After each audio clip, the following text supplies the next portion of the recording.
కాకరకాయ కారం అది ఎలా చేయాలో చూపిస్తారండి. దానికి కావాల్సిన పదార్థాలు కేజీ కాకరకాయలండి, ఒక 100 గ్రాములు కొబ్బరి, సరిపడినన్ని శనగపప్పు, చిన్నుల్లిపాయలు, జీలకర్ర, కారం. నూనె వేడెక్కాలండి. నూనె వేడెక్కిన తర్వాత కొంచెం సాల్ట్ వేసుకుందాం నూనెలో. ఆ సాల్ట్ వేసుకోవడం వల్ల ముక్కకు బాగా పట్టిద్దండి. మనం డైరెక్ట్ కారం వేసినప్పుడు ఉప్పు పట్టదు, ముందే వేసుకోవాలి. అవి బాగా ఫ్రై అవుతాయి కదండి, ఈలోపు చక్కగా అందులో ఉన్న ఉప్పు అంతా ముక్కకు పట్టిద్ది, టేస్ట్గా ఉండిద్ది. ఇవన్నీ బాగా ఫ్రై చేసుకోవాలండి. మనకి ఇది 2 సార్లుగా వేయించుకుంటున్నామండి, ఒకేసారిగా సరిపోదని చెప్పేసి ఆ ఫ్రై అయినవి తీసి వేరే గిన్నెలో వేసుకోవాలి.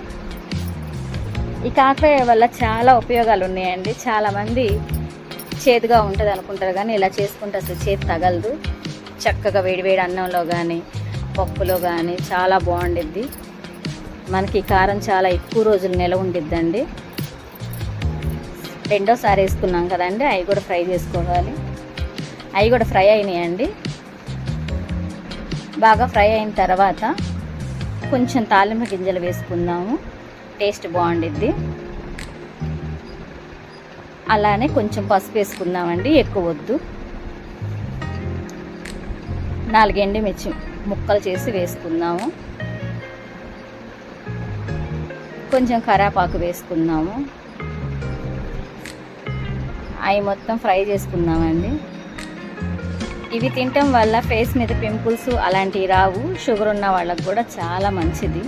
షుగర్ ఉన్న వాళ్ళకనే కాదండి, చేదు అనేది తగలడం మనకు కూడా చాలా మంచిది.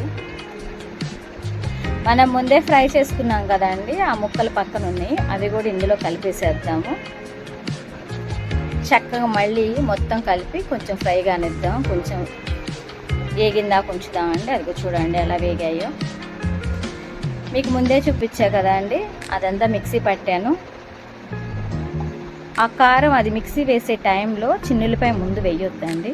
కొబ్బరి, శనగపప్పు, కారం, జీలకర్ర మొత్తం మెదిగిన తర్వాత చిన్నులపై వేయాలి. ముందు వేయడం వల్ల అదంతా దానికి అతుక్కుపోతుంది, అంత పొడిగా రాదు. అది మొత్తం చక్కగా కలబెడదాము. చాలా టేస్టీగా ఉండిద్దండి. నెల రోజులైనా ఉండిద్దండి, ఏమీ చెడిపోదు, బాగుండిద్ది. బయట ఉన్నా కానీ ఫ్రిడ్జ్లో పెట్టుకోవాల్సిన అవసరం లేదు.